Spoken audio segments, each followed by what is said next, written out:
이 사람과의 사이의 관계를 설명해 주는 비유적 표현이 많이 나옵니다.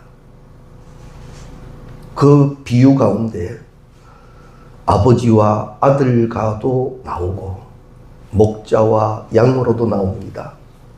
또 왕과 백성으로도 나타나고 있습니다. 이 비유적 표현들은 저마다 특별한 하나님의 모습을 설명해 주고 있습니다. 아버지로, 목자로, 양으로, 왕으로 이렇게 하나님이 비유적 설명에 들어 있습니다. 아버지와 아들과의 관계 비유에서는 우리를 사랑하시는 하나님의 모습이 비유되어져 있고, 목자와 양의 관계에서는 우리를 돌보시는 하나님이 비유됩니다.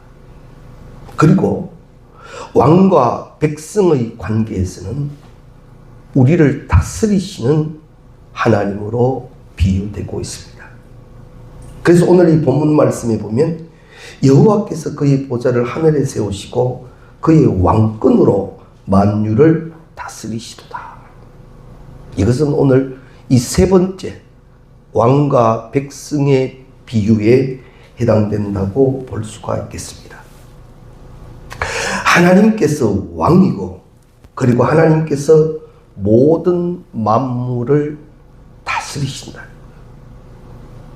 그 하나님을 우리가 예수 이름을 배울 때도 말씀을 수요일날 나누었습니다만 만유의 주라 합니다.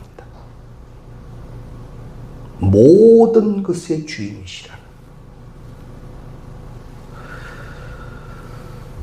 하나님이 만유의 주가 되시는데, 예수 그리스도가 만유의 주가 되시는데, 이 모든 것이 다 하나님의 것이고 하나님의 통치요 하나님의 다스림 속에 있는 것이 분명하다면, 지금 내 신앙을 보면요, 나는 내 것이 있습니다. 내 것이. 근데 우리가 조금만 생각해 보면 어리석은 부자의 비유를 우리가 알지요. 많은 것을 거두고 창고에 가득 채웠으나 결국 아무 의미가 없는 거예요. 복은 하나님이 복되게 하실 때 진정한 복이 되는 줄로 믿습니다. 이걸 기억하셔야 돼요. 만유의 주, 모든 것을 다 통치하고 다스리시는 하나님이시기 때문에 나 또한 진정 통치되기를 원합니다. 다스려지기를 원합니다. 말씀하시옵소서, 주의 종이 듣겠나이다. 이게 돼야 돼요. 언제쯤이면 우리의 신앙이 이렇게 온전해질 수 있겠습니까만, 분명한 것은 말씀이 날마다 나를 다듬으시고 하나님이 원하시는 자 되게 하실 줄로 믿습니다. 기억해 두십시오. 하나님께서 왕이시고 그 왕은 지금도 모든 것을 다스리십니다. 살아계신 하나님, 졸지도 않고 주무시지도 않고 오늘도 일하시는 그 하나님은 모든 것을 주장하고 계십니다. 지금도 말씀만 하시면 그대로 됩니다. 그래서 하나님이 내게 주신 말씀을 내가 받고 그 말씀대로 하면 이 말씀을 하나님이 책임져 주신다는 거예요. 말씀대로 하십시오. 그리고 말씀이 이루어지는 축복을 누릴 수 있기를 바랍니다. 오늘 이 시편 103편은 다윗의 시입니다. 다윗은 왕입니다. 절대 왕권입니다. 이 다윗에게 그 누구도 도전할 자가 없을 정도의 굉장한 왕권을 가지고 있습니다. 그런데 다윗이 믿음의 눈을 열어보니까 내가 분명 이 이스라엘의 왕이긴 하지만 진정한 왕이 따로 계시더라는 거죠. 만유를 통치하시는 하나님.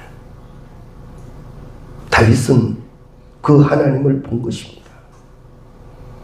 하나님께서는 왕이 된 나 또한 지금 다스리고 계신다라는 것을 다윗이 깨달았습니다. 그 하나님은 나 다윗만 다스리시는 것이 아니라 이스라엘도 하나님이 다스리신다라는 것을 다윗은 깨달았다라는 거죠. 이 은혜가 얼마나 큰 줄 압니까? 다윗이 이 신앙 속에 사니까요, 사망의 음침한 골짜기에서 두려워하지 않을 수 있었던 거예요. 왜? 이것조차도 하나님이 다스리시니까. 이것조차도 하나님이 다스리시니까. 이 다윗의 신앙을 우리는 말씀으로 배워야 할 것입니다. 하나님께서는 마치 왕이 그 백성을 다스리듯 우리를 그 백성 삼으시고 우리를 오늘 또 다스려 가십니다. 그런데 하나님이 다스리시는 방법은 사랑이에요. 은혜예요. 이게 복이죠. 하나님이 나를 다스리시는데 그 방법이 사랑이고 은혜라. 감사하고 감격될 수 있기를 바랍니다.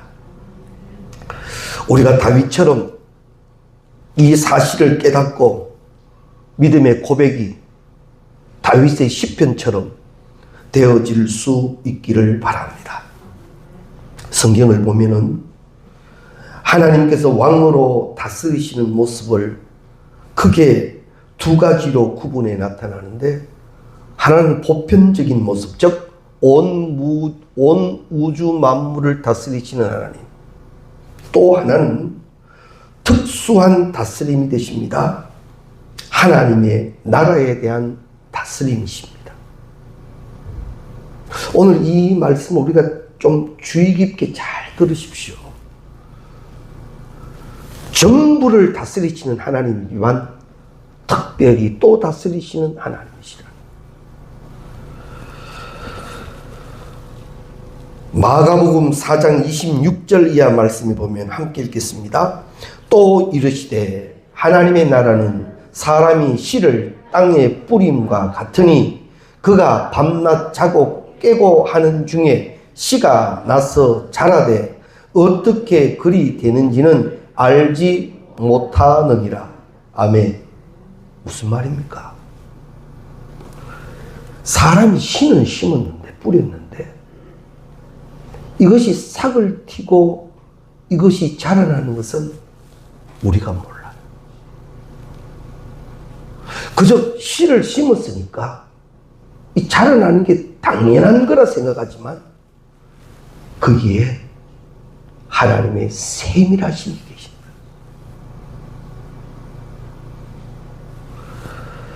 그래서 들의 백합화를 보라라고 말씀하시기도 하죠. 들의 백합화도 하나님께서 저렇게 하시는데 하물며 너희니까.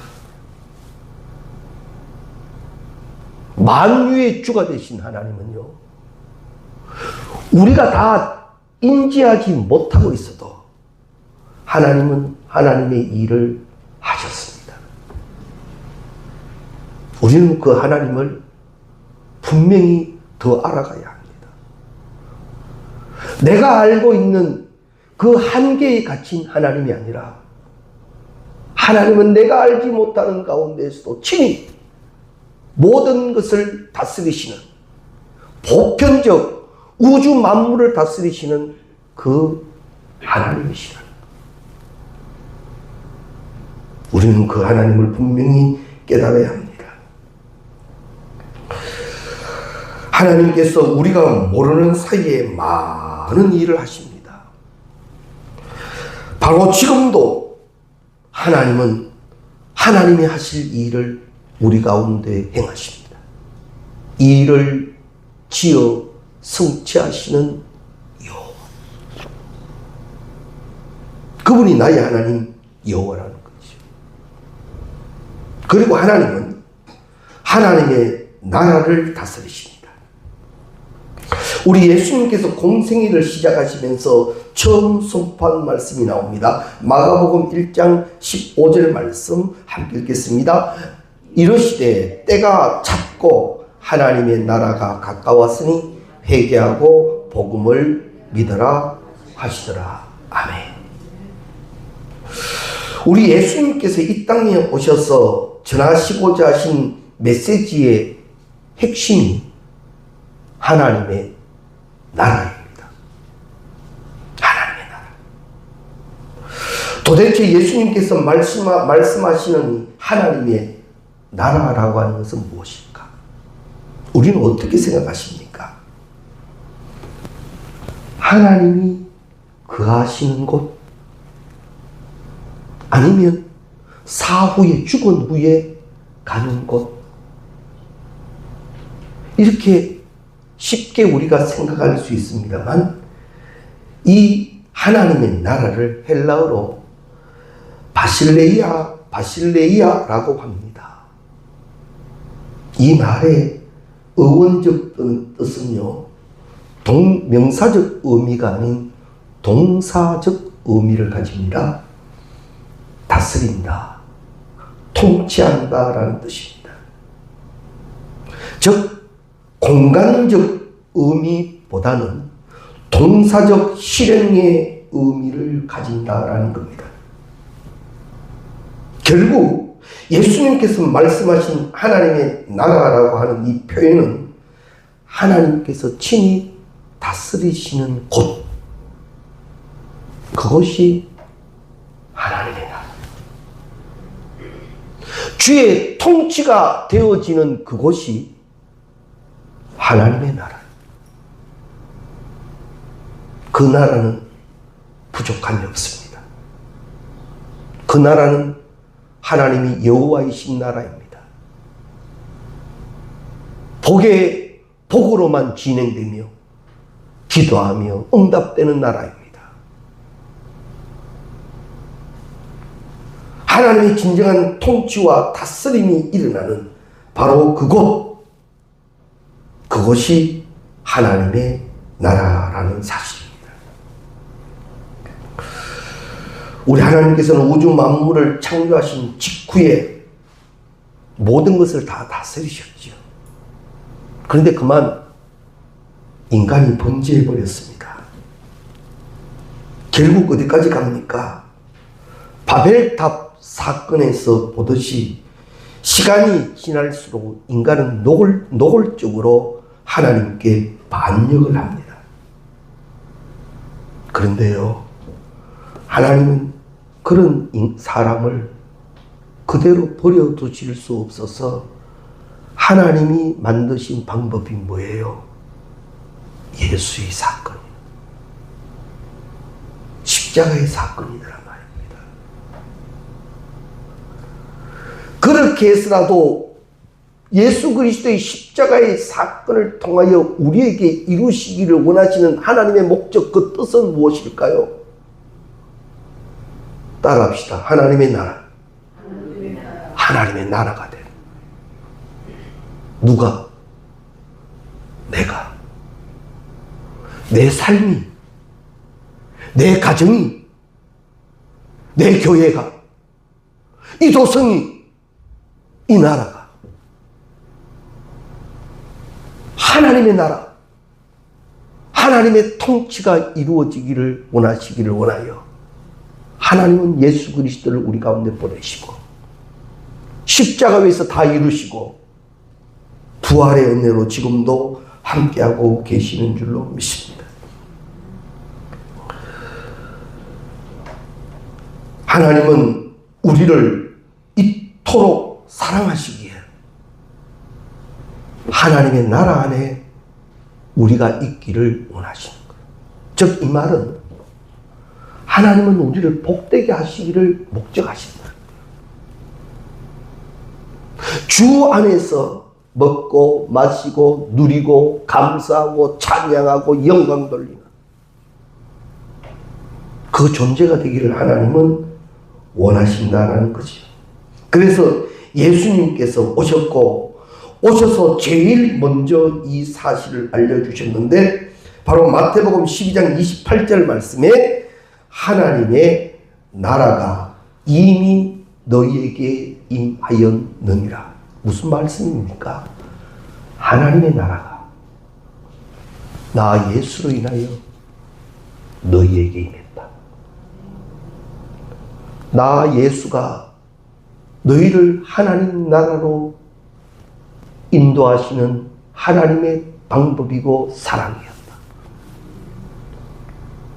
자, 이제 예수 그리스도가 통하여 우리가 하나님의 나라를 살아가는 축복을 누리게 되었는데 그 후에 우리 예수님께서 하신 말씀이 뭔가 하면 회개하고 복음을 믿으라. 이제는 그러지 말라는 거예요. 이제는 하나님의 통치가 없이 고집과 주장으로 살지 말라는 거예요. 하나님의 다스림이 되라. 하나님의 말씀을 받고 그 말씀으로 나아가라. 그러지 못한 너희의 모든 것을 끌어안고 이제는 찢어지는 가슴으로 회개하라. 이것이 되지 아니하면요, 예수 그리스도의 사건이 온전히 다 이루어지지 못합니다.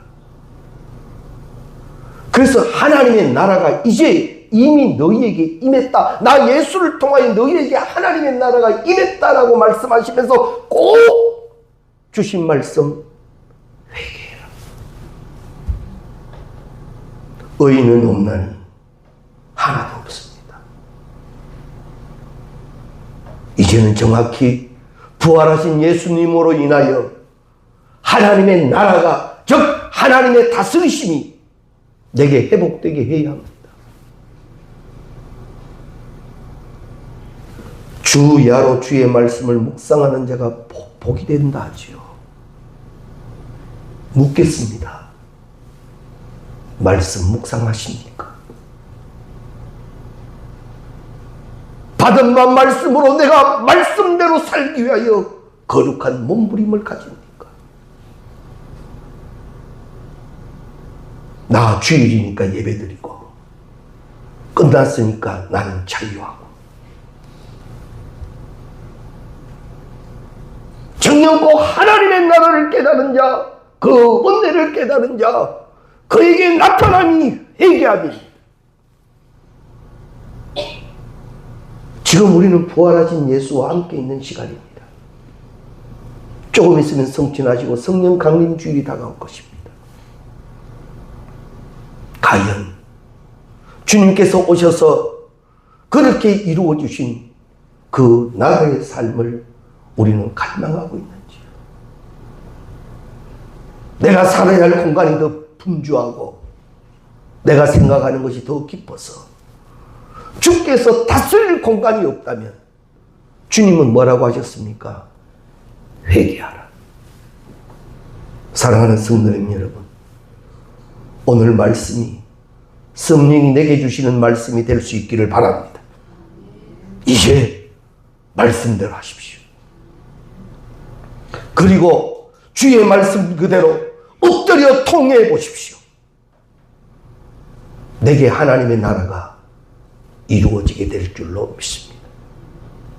주로 인하여 자유하며 주로 인하여 감사하며 날마다 내게 새 힘 주셔서 귀한 삶을 영광 돌리며 살게 하시는 그 축복을 누리게 하실 줄로 믿습니다. 하나님의 다스림이 하나님의 뜻대로 이루어지는 그런 은혜가 우리 가운데 펼쳐졌다라는 말입니다. 이 축복이 우리의 심령 안에, 온 가족의 가정 안에, 또한 진실로 섬겨하는 교회 안에, 그리고 도성과 민족 안에, 이 지구촌 안에 이제는 그것이 이루어져야 되지 않겠습니까? 언제까지 아파하기만 하며 언제까지 분열만 될 거냐. 지난주에는 우리가 총선이 있었지요. 어느 당이 어떻게 했다. 개인적으로는 다 투표를 하셨으니까 내가 지지하는 당이 있을 거예요. 내가 지지했던 당이 좀 득표를 많이 하면 괜히 기분 좋고 해요. 그렇지 아니하면 좀 안 좋기도 하고. 그거 각자 개인입니다. 그러나 이제는 다 끝나고 결론이 났습니다.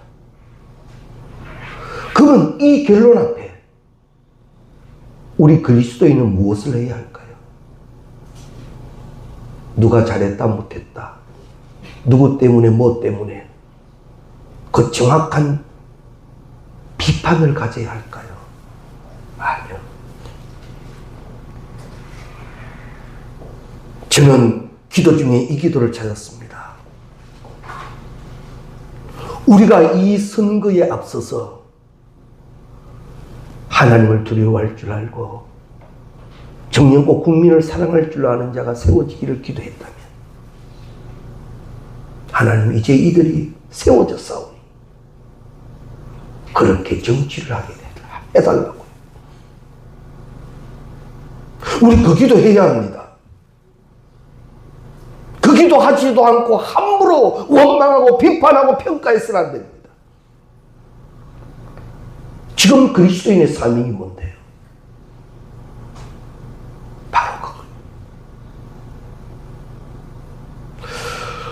우리 대한민국 국회가 열릴 때요, 이 국회 속회록을 보면 국회 속기록 첫 장에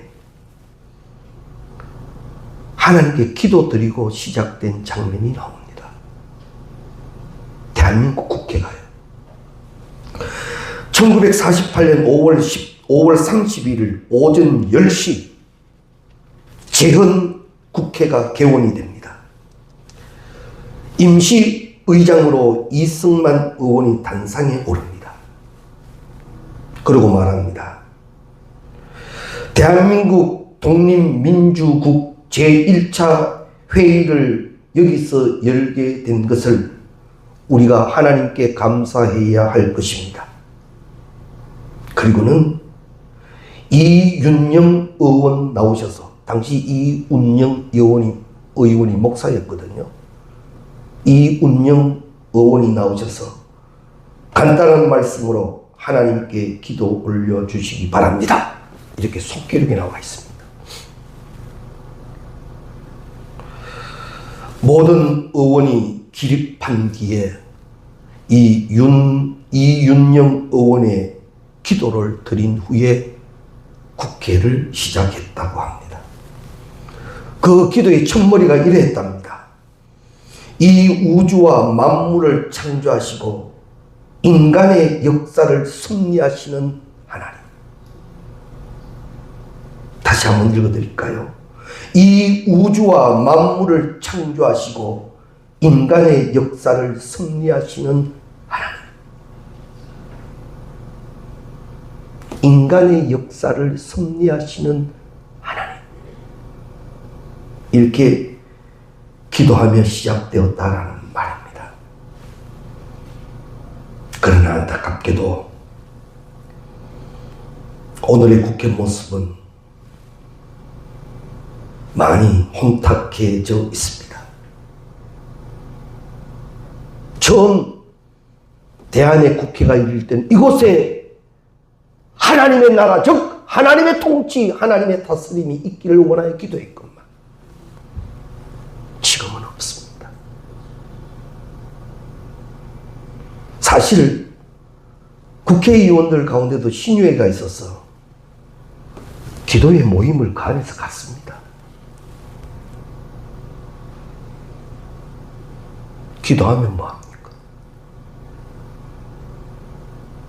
하나님의 다스리는 자가 돼야죠.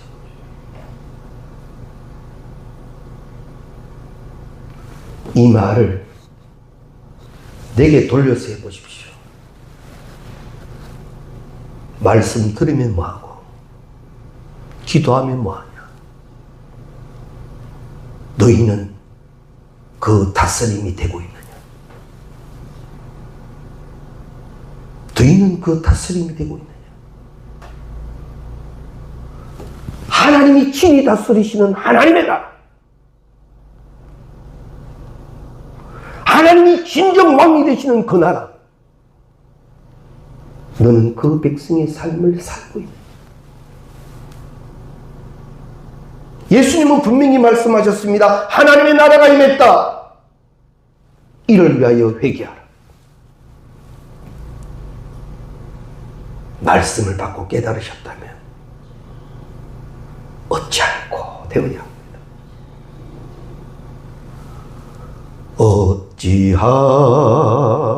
어찌할꼬 이 내 죄를 어찌 다 용서받을까?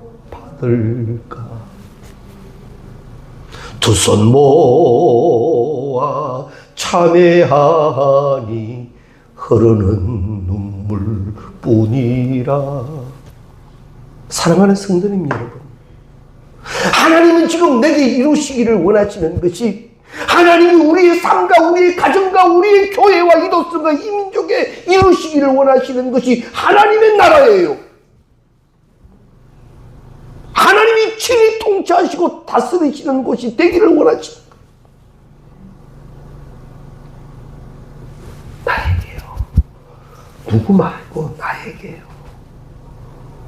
나에게. 오늘 또 말씀 듣고 그냥 끝나버릴 겁니까? 이제는 말씀대로 되십시오.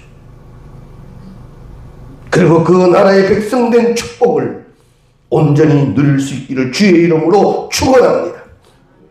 그러기 위해서는 하나님의 뜻을 구해야 합니다. 사무엘 상하에 가보면 두 인물이 특별히 나옵니다. 한 인물은 사울이고 한 인물은 다윗입니다. 둘 다 왕으로 택함을 받은 엄청난 축복을 누렸습니다. 그러나 사울은 인간의 왕이 되어서 다스리는 세상의 왕이 되었고, 다윗은 그렇지 않았죠. 하나님이 왕이 되신 그 나라의 사람으로 왕이 되어 살더라. 이게 사울과 다윗의 엄청난 차이점입니다. 다윗이 왕이 될 때를 보면요, 사울이 이제 죽었습니다. 그 다음 왕 될 사람이라고는 다윗밖에 없습니다. 왜냐하면요, 이미 다윗은 사무엘을 통해서 기름 부음을 받았습니다. 백성들도 다윗을 존경합니다. 다윗이 왕이 되는데 하등의 문제가 없습니다. 그런데 다윗은 생각합니다. 이건 나 혼자 결정하고 사람이 결정할 일이 아니다.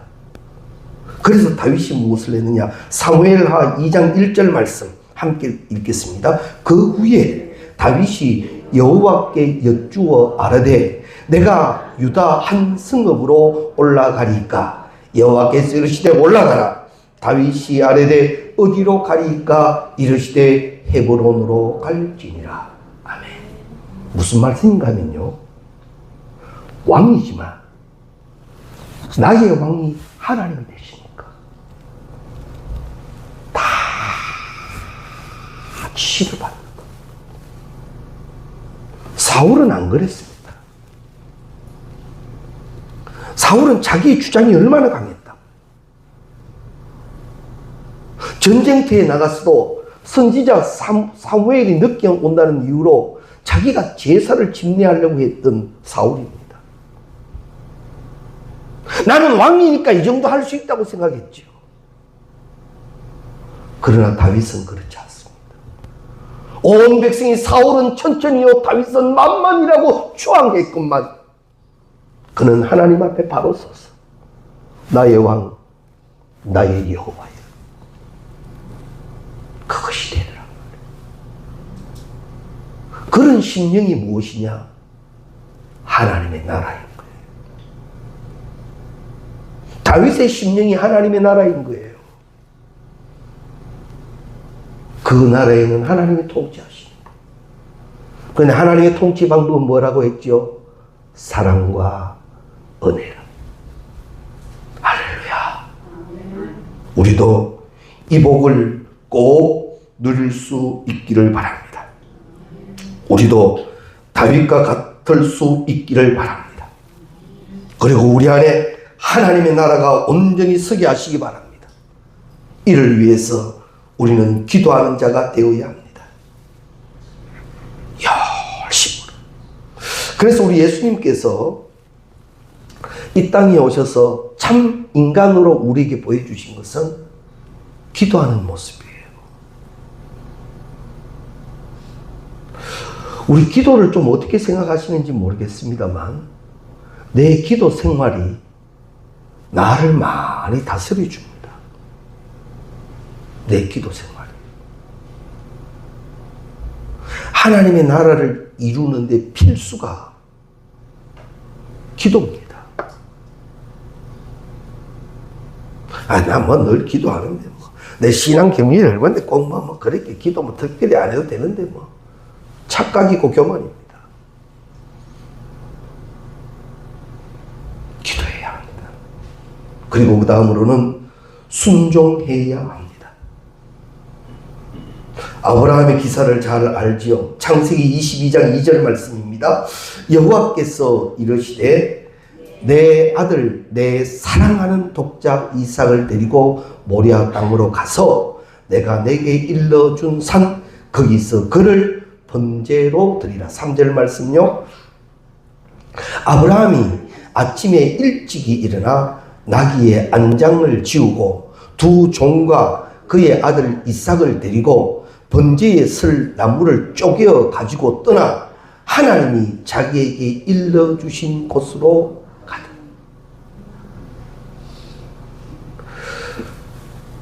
아브라함에게 주신 말씀은 정말 어려운 말씀입니다. 100세에 얻은 아들을 번제로 드리라 했잖아요. 번제로. 누차 설명드렸습니다. 번제라는 제물은 어떻게 드리는 거냐 하면 각을 뜹니다. 각을 떠요. 펼쳐요. 이 속에 있는 모든 것을 다 끌어내어요. 그렇게 해서 제단에 바치는 거예요. 그게 번제예요.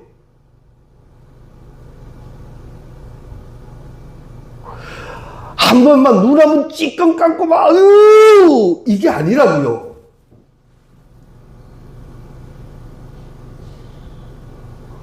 내 아들을요. 내 아들. 100세에 얻은 내 아들을 하나님이 번제로 바치랍니다. 번제로. 섬세하게 각을 떠서 이게 얼마나 어려운 순종인 줄 압니까? 그죠? 이만큼 어려운 순종이 어디에 있습니까? 아브라함이 언제 사람을 각을 떠봤겠어요, 어디? 안 그렇습니까? 그런데 아브라함 참 대단하죠. 그 일을 시작하는 거예요. 그 일을 시작하는 거예요. 그게 뭔 줄 압니까? 따라합시다. 순종입니다. 아브라함에게는 하나님의 나라가 되어버린 거예요. 하나님의 나라가 되지 못한 나는 이해를 못합니다. 하나님의 나라를 살지 못하는 나는 그게 이해가 안 됩니다. 그러나 하나님의 나라를 사는 아브라함은 됩니다. 왜? 하나님의 통치가 이루어지고 있으니까. 할렐루야. 그런데 조금 전에 다시 한번 말씀드릴게요. 하나님의 통치 방법은 사랑과 은혜예요. 역시 사랑과 은혜이셨어요. 아브라함아, 아브라함아. 부르시고 그 손을 멈추시죠.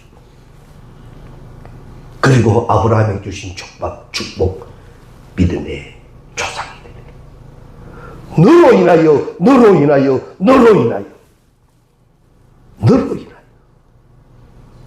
우리 그 주인공이 되십시오.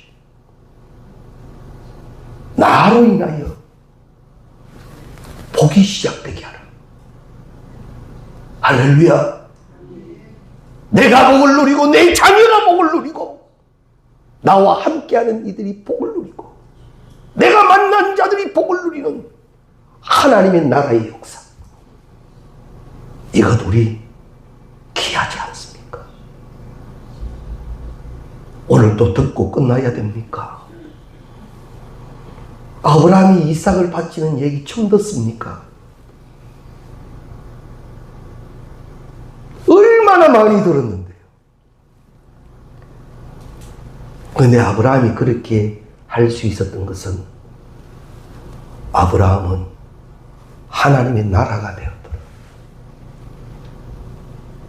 하나님의 나라가 되면 되는 거예요. 오늘 말씀 우리가 꼭 기억하셔서 그 나라를 살아가는 우리 모두가 되시기를 주의 이름으로 축원합니다. 기도 드리시겠습니다. 감사합니다, 하나님.